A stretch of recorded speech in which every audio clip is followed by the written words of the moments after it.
I wanted to start a recruitment company that didn't look like a recruitment company, because my thing was all recruiters try to be different, but they all end up looking the same. It's just different flavors of the same, and they all use phrases like, oh, we're different to everybody else. And I don't think you should be telling people that you're different. I think you should just be different. Do you know what I mean? So hey everyone, welcome to the Be Insightful in Technology podcast. I'm your host, Shikirah Johnson, and I'm here to help you gain knowledge with and understanding to be insightful in technology.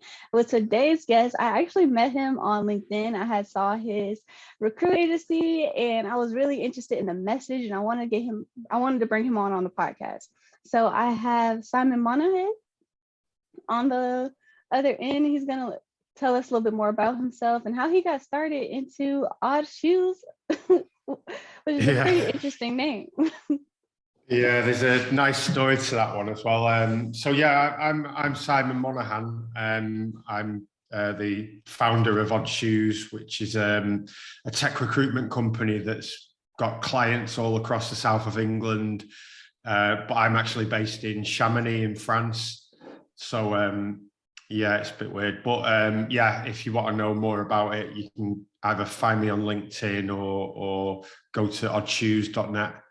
And that's me. So what was the second question? Sorry. How did you get started into your recruiting agency? What was your journey like to having your own agency? What, like are we talking like the full journey, or are we talking just like because I think a journey is a lot more than just like how I got into recruitment. I think you have to understand the whole journey of the life without I'm not going to sit here and talk about my life for like 40 minutes, but I think it's an important part of everyone's journey, really, isn't it? Mm-hmm. I would actually love to hear like how your journey was. You can start from the beginning of what's most comfortable for you. So I was born. I looked up at the ceiling quite a lot. No, I'm only joking. I'm not going to go that far back, but basically, I grew up in one of the largest council estates in Europe. I don't know if you have the word council estate in America. I think you might call it the projects over there potentially. Yeah. So I grew up in the projects in England. So single mum, no dad, tough family. Started working at 15 years old, basically cleaning vans on the mark. Like a van, like what a van is. Do you have a van in America? No. So what is? It's like a truck, Oh, like a. Oh, you're saying vans? Yeah, not trainers, not like the trainers. Okay. But, I think I have an idea. Yeah, so cleaning vans on the local market, and then I got into a sales job at 16, and I was in sales for years, and all it was, I mean, I just wanted to earn money, and I wanted to get off the estate and do something in the world that would maybe be remembered, in a positive way. So I guess like everyone, you try to find a way to express yourself in the world, don't you? And try and make an impact. So I started out mid-20s running a successful club night in Manchester, which was like house music and all that sort of stuff, which was all just a way for me to bring lots of people together and make friends and all that sort of stuff. And, music as well, because I was passionate about music. And then when I kind of ended that, I got into acting for a few years, just like studying acting.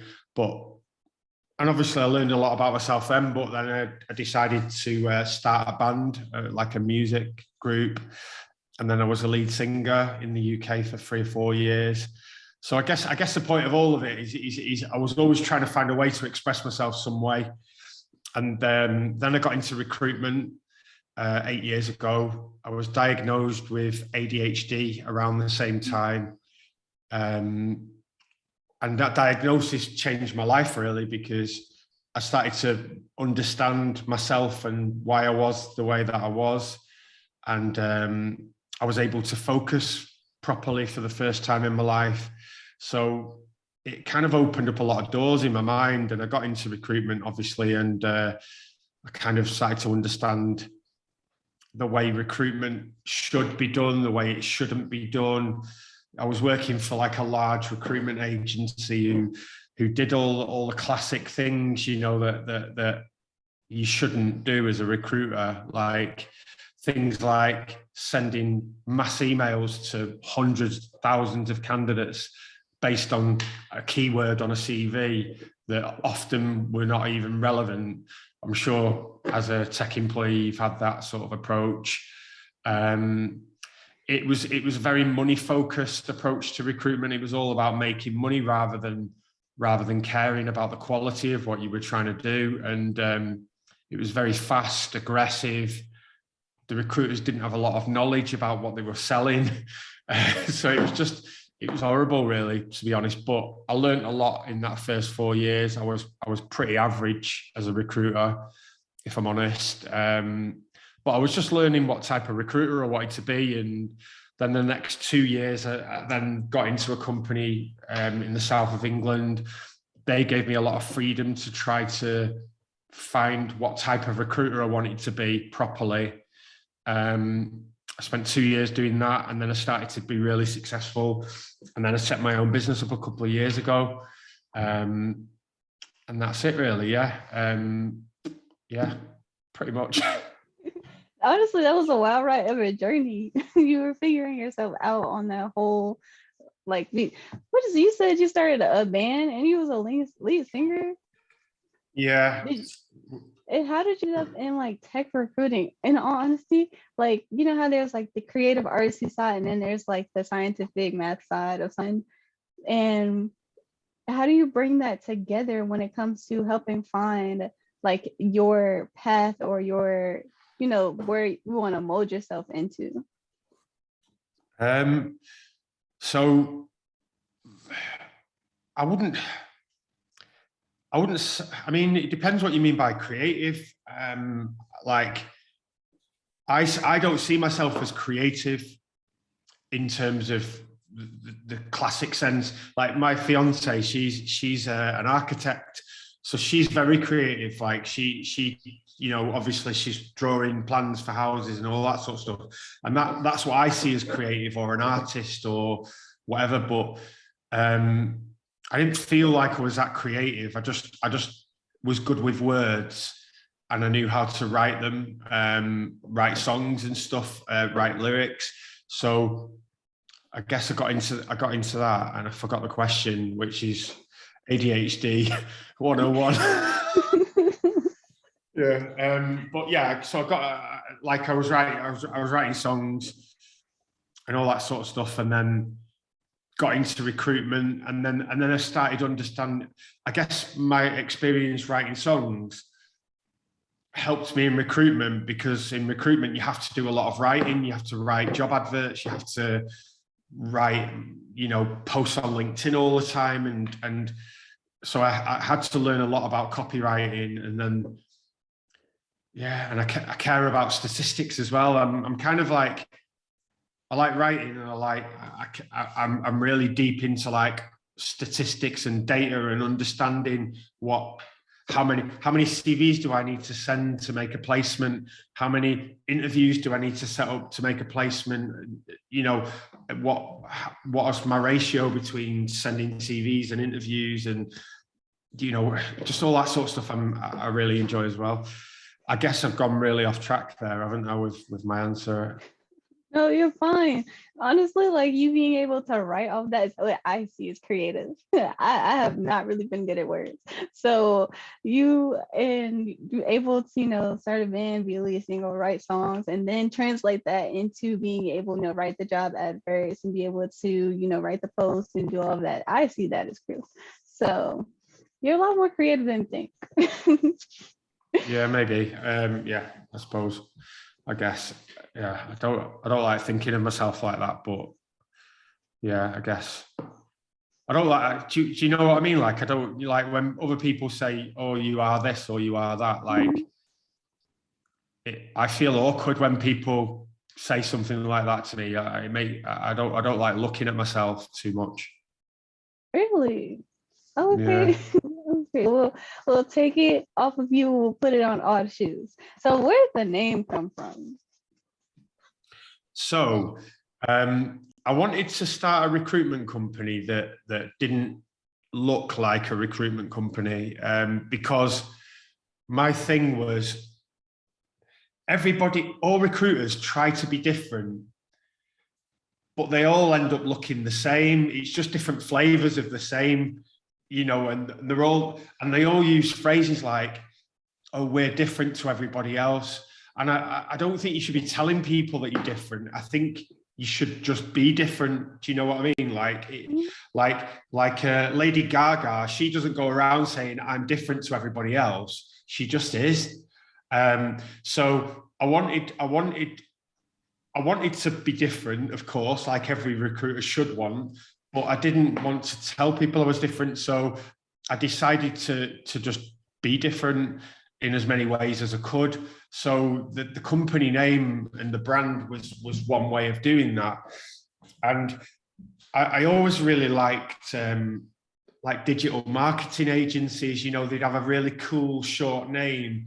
And I was thinking, and I wanted the style of it to be like that as well, a little bit industrial, a little bit Manchester sort of feel.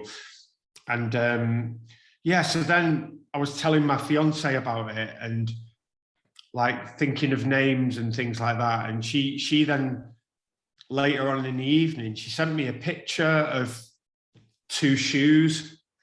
And she'd gone, I can't remember if she'd gone to a restaurant or gone to a hotel or something like that at the time. And she'd taken 2 odd shoes together instead of 2 normal shoes, And I just started laughing, and then I was like, odd shoes, that's it. And it's also because I do feel different to most people. I think odd shoes represents that, doesn't it?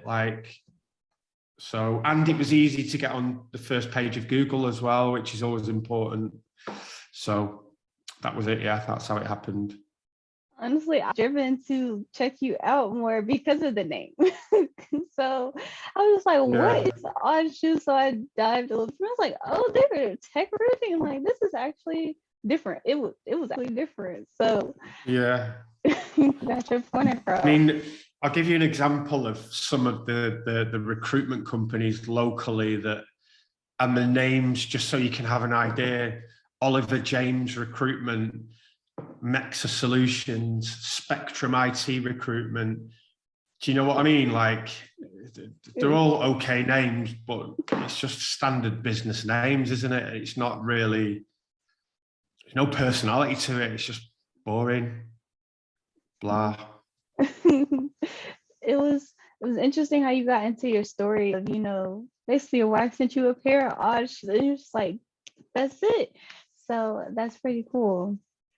And I don't like thinking about things too much. I'm quite an impulse. Well, ADHD is like one of those things where you're very impulsive naturally. And it's like a superpower, but it's a problem as well. A lot of the time, it's a problem for everybody else, but it's a superpower for me, I think. So like, I don't like messing around. If I see an idea and I think it's the right idea, I just do it. Yeah, and it works 80-90% of the time. So, okay, so do you get a gut feeling when it's like, this is the right thing to do and you just jet for it? Like, how does that work? Yeah, a gut feeling. I think gut feelings are all well and good. I mean, you can say gut feeling, but gut feelings are always born out of all of your experience in life. So you have all of these filters of perception that have come from every experience that you've had. And then like now I'll go, oh yeah, I did it on a gut feeling, but really it's not. It's all of the things that my brain has subconsciously taken in throughout my life. and that shapes what I think the world is and what it needs. And then I just blame it on my gut. Oh yeah, it's just a gut feeling, and that's fine, but it isn't a gut feeling. I don't think gut feelings do exist a little bit sometimes. I mean, like fight or flight, you know, like that's a gut feeling, isn't it? Like, yeah, this is bad. I need to get out of here. Like if you go to the, like, of course, but equally again, it probably comes down to your experience of life as well. I don't know. It's a bigger question. Okay. So, previously, like you mentioned, you know, how you got the name and you were part of a recruiting agency for about what you said, like 8 years before you started your own? Yeah. Yes, I was working for other people for 6 years, learning all of the things that you don't do, and then decided to do it for myself. Okay, so how was your first year with your recruiting agency? Did you start out doing tech, or were you always doing tech recruiting, or was it more so you had your hands in a bunch of different industries?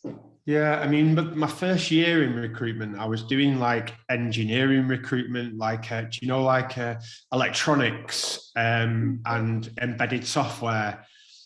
And don't get me wrong, I mean, it gave me a beginning, but I found it all very boring. It was just like electronics. It's just like old school recruitment sort of mentality. I've got friends who still work in it, and I hope they hear this. This is how I feel about electronics and embedded recruitment. It's just boring, but you can make money in it, and if that's what drives you, then fair enough. You know, there's money to be made. But so then I got into tech recruitment. I got into like .NET recruitment 7 years ago, and yeah, just really enjoyed it. I like software developers. They're the underdog. Do you know what I mean? Like a lot of software developers, and I hate to generalize, but I'm going to anyway. A lot of software developers are not the most confident of people. A lot of them kind of, when I talk to them, it's a case of them looking at my shoes when I'm talking to them a lot of the time. So they're not the most confident people. They're not great in pressure situations, and they're quite easy for recruiters to bully, I think, and manipulate, because they're not so confident, not great negotiators, but they're obviously talented at what they do. So I enjoy working with software developers because I've got this. Do you know what an archetype is? Is it like the personality, or you might have to explain it to me? Personality trait. I learned about it in acting classes, and one of my archetypes is the Avenger, which is basically like not someone who goes out looking for trouble, but if you feel there's somebody out there who needs help, you'll stand up for them. So that's always been one of my archetypes. Rightly or wrongly, it's caused me a few problems in the past, but like, so with software developers, it kind of, I think it just it brings out that archetype, because I see software developers like talking to other recruiters, and recruiters are taking advantage of them and pushing them into jobs that they might not be that interested in, and all that sort of stuff, and it doesn't work out. And I just see it as my personal mission to well, and to help guide their careers in a good direction. And yeah, I forgot what the question was, but that's where it went. One thing I do want to kind of dive deep in, like, oh, is this working? Yeah. Okay, my bad. It's freezing on my side. So one thing that I want to dive into is, how do you advocate for that developer whose confidence may not be, you know, as high as it should, or how do you help them, you know, advocate for something that they really truly want when it comes to a role that you may have available to them? Yeah, I mean, I asked some questions about what they're motivated by. I try to understand like what they want out of a job. If it's money, which it's not always money. It's a lot of the time it's using modern technologies, working on interesting projects, cool stuff and also things that are actually going to get used in the world and like they want to work on products that people see and use. So the work that they're doing is actually having an impact, and I guess that I kind of identify with that a lot as well. So how I help them is to only tell them about roles that are a good fit for what they've said they need. And then I try to make the process as simple and easy as possible for them. So every job that I work on, I build a micro website for it. It's a template that I've had built, but it looks pretty cool. And it tells them everything they need to know about the client, the company, the projects, the interview process, who they're going to meet, what to expect. Is there a technical test? What does that involve? Because I want to take away that fear of what's going to happen. I want them to understand that this is the process, this is what you're going to do, this is what to expect. I don't want to give them the answers to the questions because that's just fake. But what I want to do is make them feel as comfortable as possible for them to give their absolute best. And then what they don't see is I'm doing exactly the same with the clients. So I'm trying to make them as comfortable as possible, understanding where that candidate is coming from, what's important to them, why they want the job. And I just try and remove as many barriers as possible between the two parties. So when they actually meet up, they both understand where they're coming from and they can have a really good conversation without any fear. And that's how I try and do it. Oh, I actually love that. You don't leave either parties in the dark.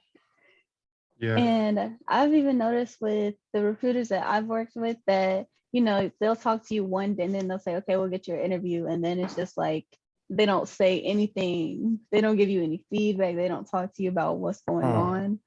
So it's just like one of the things where it's like you're in the dark and it's not a good feeling when you've been waiting, especially when you're in your job hunt for like months and you come into multiple recruiters and continuously, I would say, not communicate with you effectively. Yeah. I like the method that you're going about it at.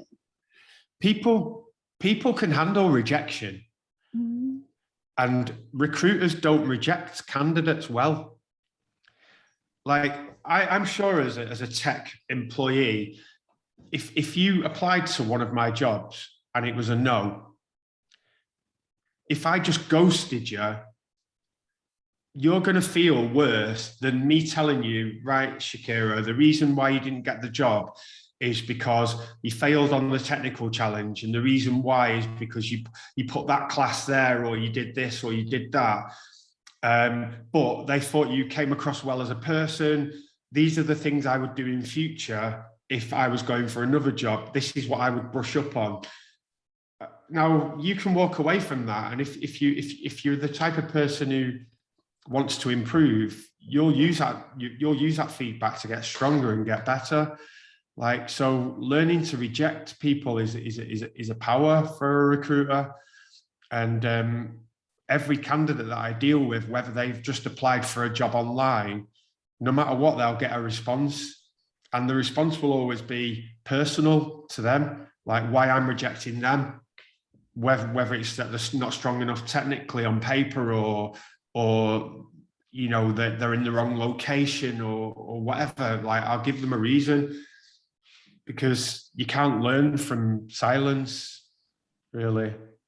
Right? Like I've been asking for feedback when I was in my job hunt pretty heavily. I was asking all the recruiters for feedback and I got ghosted a lot after they didn't go. So I finally got to where I am now, and it's like, even though I got the position, I still would like the feedback on, what are some things that you are looking forward to.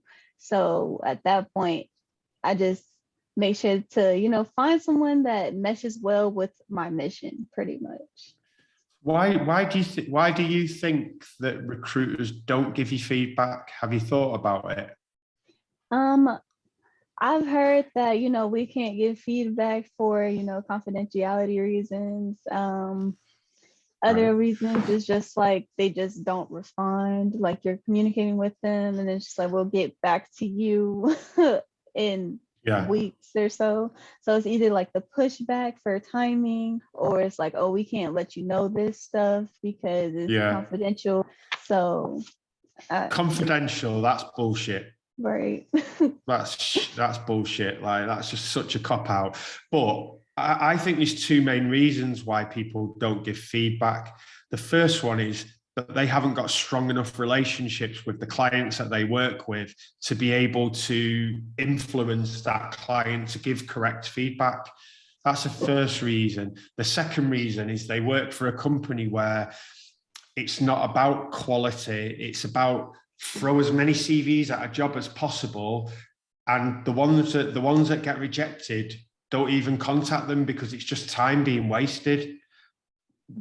And those so what they'll do is those recruiters will typically like maybe they'll maybe send out like 15, 20 CVs to clients a week, right?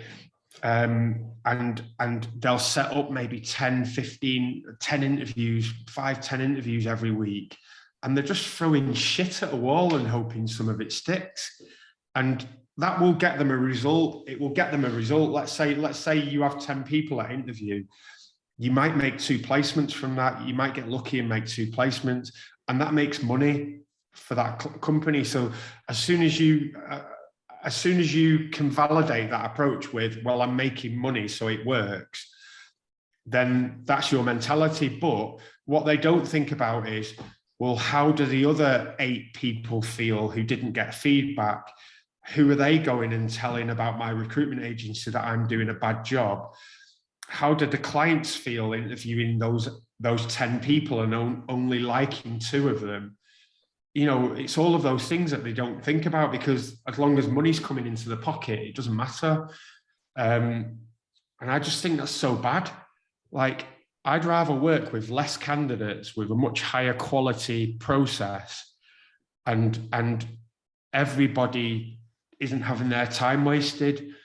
And I'll make just as much money, if not more, as the people who do it the other way, but I just feel better about it and it makes everyone happy. Why wouldn't you do that? Right. Like that honestly sounds better than, ghosting a bunch of people. So I Yeah. love like, okay, so with the clients or candidates, how do you actually go out and find what is best for the client, like that job that you're looking for, the company that needs a person hired? How do you Yeah. actually how do you look for candidates? I mean, it's all, so it'll be different in America, obviously, because you have different routes. But for me, the very first step is important. And that is making sure, firstly, that the client is somebody that provides the right type of environment to attract good candidates. So do they have good management? Do they have a good modern tech stack? Are they working on interesting projects? Do they pay salaries that are above or at least at market rate? Do they have good benefits? Have they got a high turnover of staff? Do people leave after 3, 4, 5 months? You've got to look at all those signs before you even start thinking about partnering with a company. I only have 5 clients. All 5 of them I've chosen to work with because they tick all of the boxes, because it's really important for me to have credibility with candidates. Every time I go to them, I need to be able to go to them with something that's going to interest them and cater to what they need. So obviously, once I've got the good quality clients and the good quality roles, it's understanding what those clients are looking for in a candidate, and why a candidate would even want to take the job. What's in it for them? Why would they want to leave a job that they might be happy in to go to this company? What's so exciting about their projects? What problems are the projects solving in the world that might make somebody want to join? How are they improving the quality of life for the candidates? So once you understand all of that, then you go to the market and you do exactly the same with the candidates. Understand what their needs are, find out everything about their motivations, understand what they do and don't want. And then if you feel like one of your roles is a match to that, only then do you put them forward. So I might have a conversation with a candidate who on paper could work in all 5 clients, but I might only send them to 1 or 2, because ultimately it's not about making money, it's about matching the right people to the right companies and vice versa. And if you do that right, money comes anyway. You don't need to worry about money. I think that's one of the problems in recruitment. One of the major problems in recruitment is that recruiters see tech employees as a way to make money, and they don't see them as humans with families and stresses and problems and ambitions. And I think recruiters need to treat the careers of tech employees as importantly as they would treat their own career, and understand the gravity of the decisions that you're asking them to make. Because if I took you as an employee and put you into a bad company, that doesn't just, so when you work for somebody bad, like a bad manager, or you're using a boring tech stack that you're not enjoying, or you're in a bad environment, what are the impacts that has on you? It doesn't just affect you and how you feel. It also affects all the people around you, your family. You can take out that stress on your family, or you're not a nice person to be around because you're unhappy at work. Work's such a big part of our lives. And I think it's so important to understand from a human perspective the impact of the jobs that you put people into.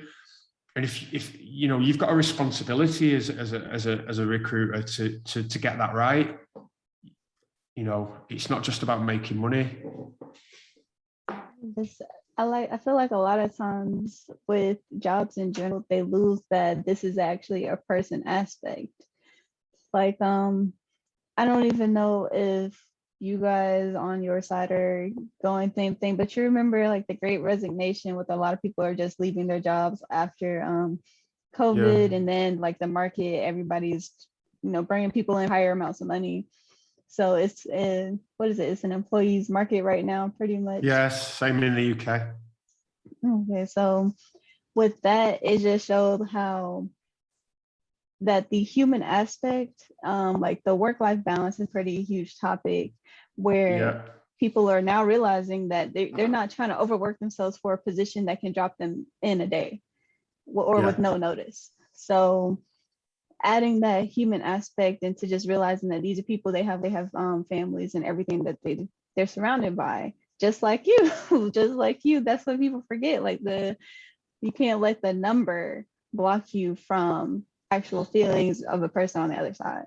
So I like that you mentioned that, and you actually touch on that when it comes to what you actually do on your day-to-day. So that's an amazing thing. I think the other thing that needs to change in recruitment as well is inclusivity. Mm-hmm. Like, I've been researching a lot recently, and I mean, I can only talk about my database of candidates, but there's only roughly, I think it's 9.4% of my candidates are female. Oh. It makes me so sad. And it's a male-dominated work culture. And I spoke to a lot of women developers, female developers, about how they feel about the industry, and most of them feel it's quite a sexist industry. It's like a boys' club. And I think that needs to change. It's just, I mean, I also think like the inclusivity thing, it's important because ideas as well, like ideas and ways of thinking, Like, there's no denying that women think in a different way to men. Why would you not want that different type of thinking in your environment? Why do you want carbon copies of all the same, young to middle-aged men all making all these decisions? Like, why do you want that? Why don't you want to embrace all of these different perspectives and different ideas? Is that not going to build a better product? It's like different thinking breeds innovation. So bringing on different types of people for different opinions, different conversations leads to so much more than people think. It's just like, I've noticed that sometimes people get uncomfortable being around people who think differently than them. And it's just like, we're all going to be in a world where someone's going to think differently from you. So it's how you receive the information, how you take it in. But thinking differently really does breed innovation. So I would honestly love to see more women in the field. I'm currently on like the network engineer side of it. So I'm surrounding myself with other women network engineers, but it's still rare. Like, I only know maybe two others like personally right now. So, and I think it starts with the education as well, because I think I was reading that it's roughly 25% of graduates are women, like, and 37% drop out from tech classes because of the male, like, misogynistic environments. But men from an early age are pushed and encouraged to study these STEM subjects, but women are not. Women are pushed into things like project management and stuff like that, softer subjects where it's about personality and not like, I had a hiring manager once say to me, do you know the reason why women don't get hired in the tech world? They're just not as good. Horrible. Horrible. Yeah. Anyway, that's my 2 penneth worth. So you've basically answered the question of like, what would you like to see change? Just more inclusivity. So how can you make an action on including more? Like, I like to make sure I know, like, there's one thing you want to change, but what is another way that you can actually step forward and make that change? In terms of finding more, I mean, there's a lot of different, like, coding, like, there's a lot of different groups, like Women Who Code, Women That Code, I think.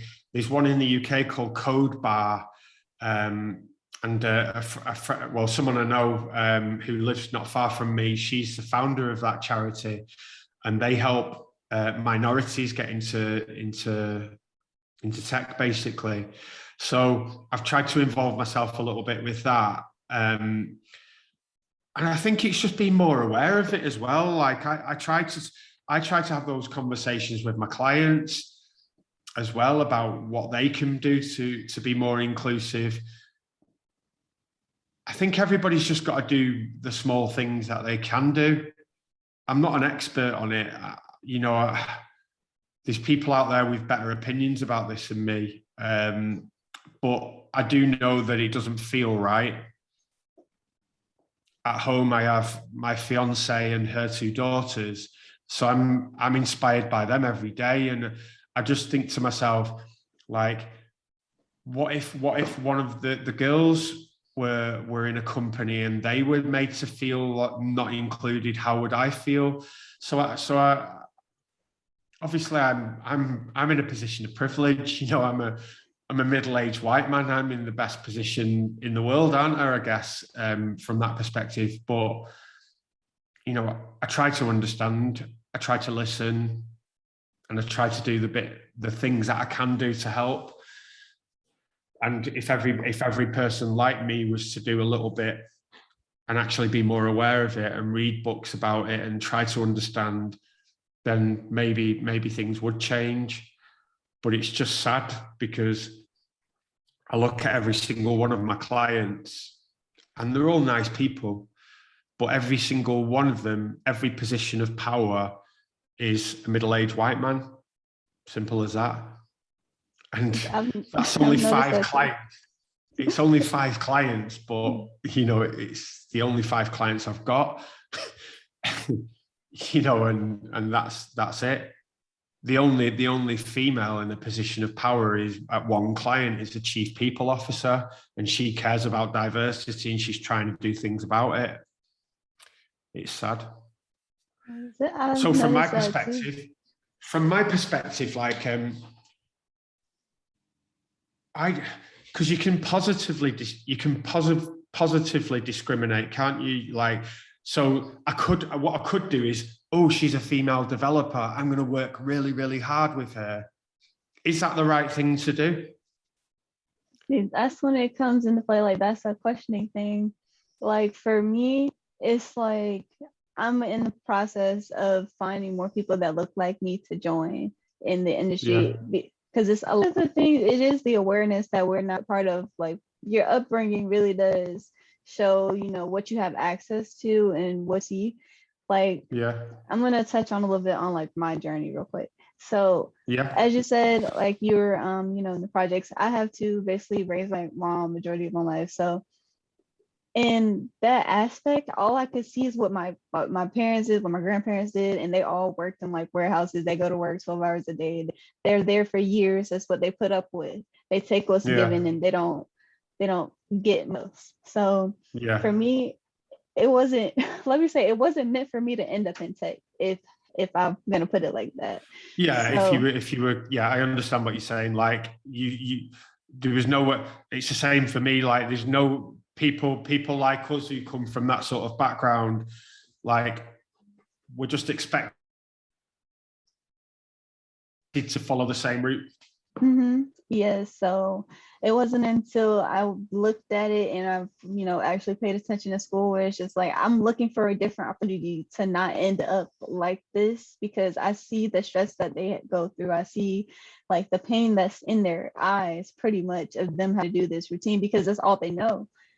So I was looking for a different route. And then I came into like high school where I basically found it. So I dived deeper into it. I researched more about it, and I was just like, okay, at first it was, the money, because the money was a very critical aspect that we were missing. So I wanted to be able to get that to, bring it home and, help out the family pretty much. So I dived deeper into it. I realized that I actually loved it as something to do. So that has honestly helped me, but it was really just the awareness. Like for my school, we had like a career or technical school. So they would show us all the pathways. They would show us all the information. They would make sure we're aware of every opportunity that we had. So that's how I see it, just making them aware. And if they really do it, they'll gravitate towards it. But as your question earlier, where it's like you see a female developer and should you work hard, like should you work closely with them basically to bring them on? And it's still on skill set basis, and why not? It's giving them a chance pretty much. Is it patronizing though? I mean, let's say I was working with you and I've got 10 candidates and you're the only female. Would you feel patronized that I'm pushing you harder to get the right job than I would the other 9? Let me say it like this. I have experienced being patronized, to be pushed to do harder, like to work harder, do more. And that's just from something like growing up. Like you got to do better than everybody else because you're at a disadvantage. For me, I want to say that doesn't sound bad, but it wouldn't be any different for me. It wouldn't be something like, I know I have to work harder than you per se. So it would just be like, I've heard a lot from people that look like me. It's like, get a white person in your corner to help you out. And sometimes it's just like, it's like sometimes you don't want to hear stuff like that. It's like, why aren't our own people helping us out? It's like, they're just like, this is what has helped me. And I'm letting you know, this is something that may actually put you, because this is somebody whose opinion that gets heard a lot. And they are, let me say, I don't want to say more credible, but they're listened to in a more privileged position. Yes. So it's just like when you hear stuff like that, it's like, oh, well, should you? Should you? Because it's like No. it's very different. Let me say it's very different. When I heard that, it was just like, have a person, the opposite of you that's in your corner, vouching for you, because that helps you get places. And it's like, do I I really mean, want to? yeah, my view is there's nothing wrong with having a mentor, if you respect them as a person. But if you go into it thinking they might help me get to where I want to get, then that's just not the right way to think about relationships. So for me, it's the only advice I would give on that is you're the only person who can make shit happen. And that's, if anyone wants to help you, brilliant. That's got to come from them, and it's got to be genuine, authentic, because otherwise I'm the person that's going to make shit happen for me. The only person that you can rely on. Yeah, it's like I agree with that. As you've proven through your life, like you said.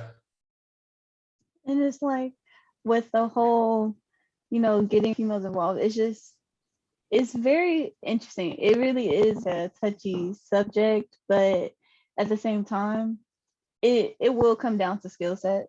It really would come down to skill set. For me, it's like, yes, do all these things.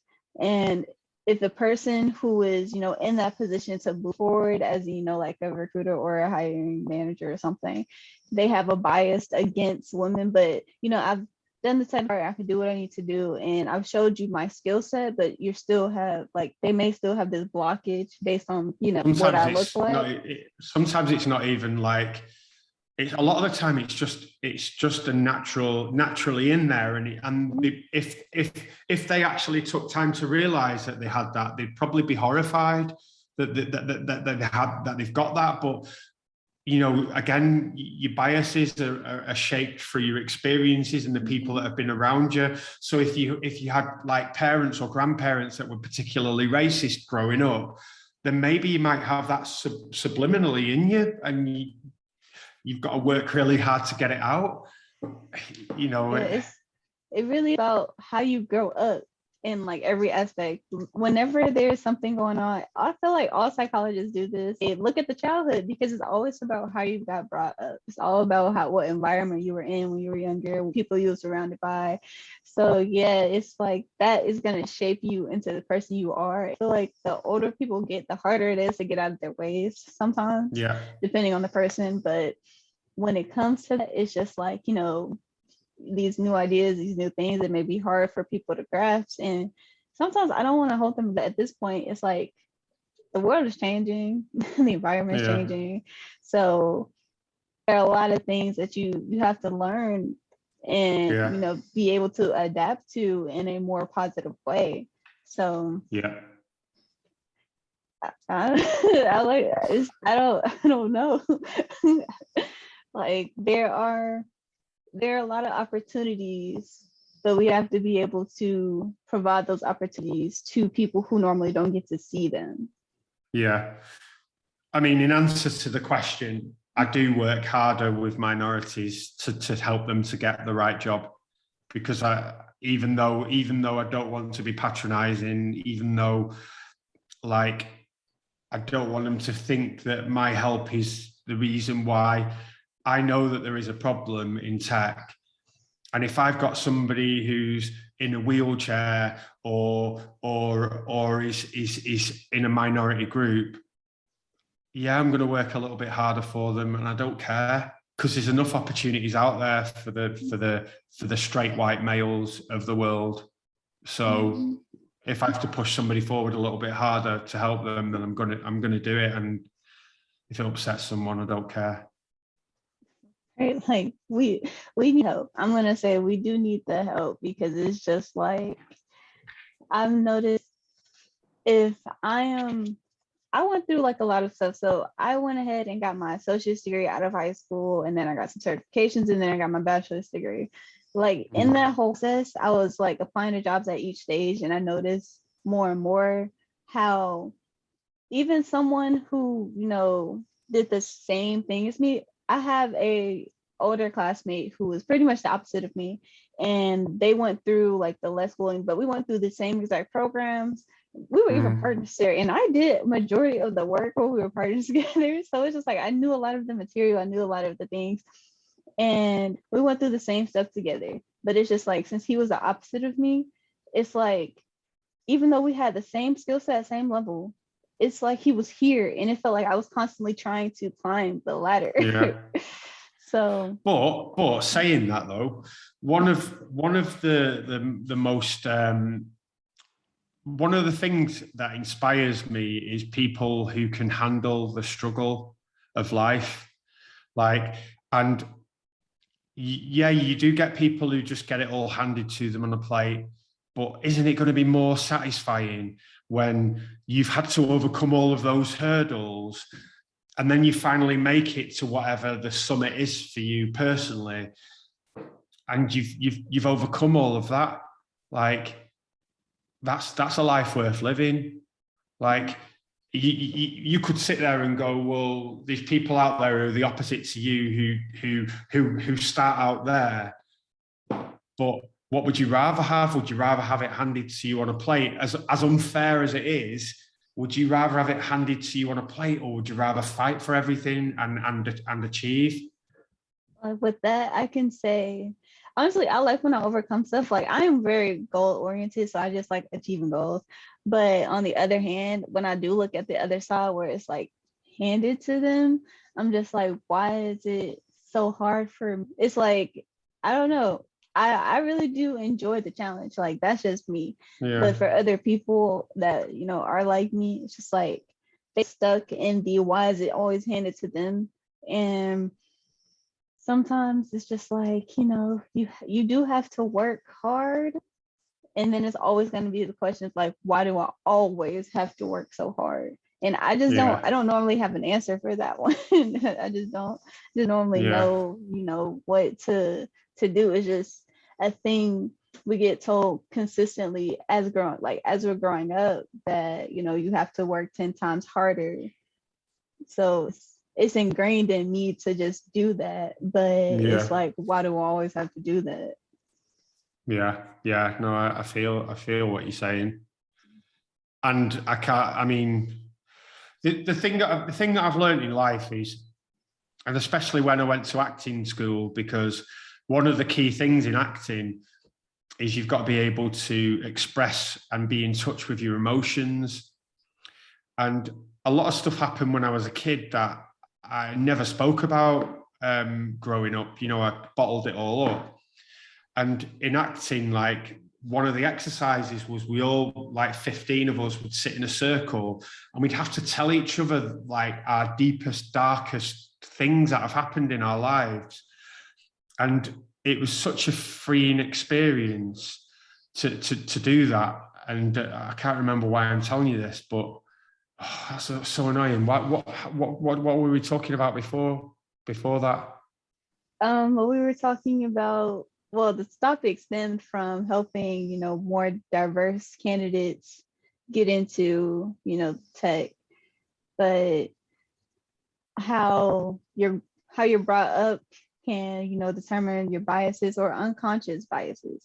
And then we're diving deep into, the upbringing, pretty much.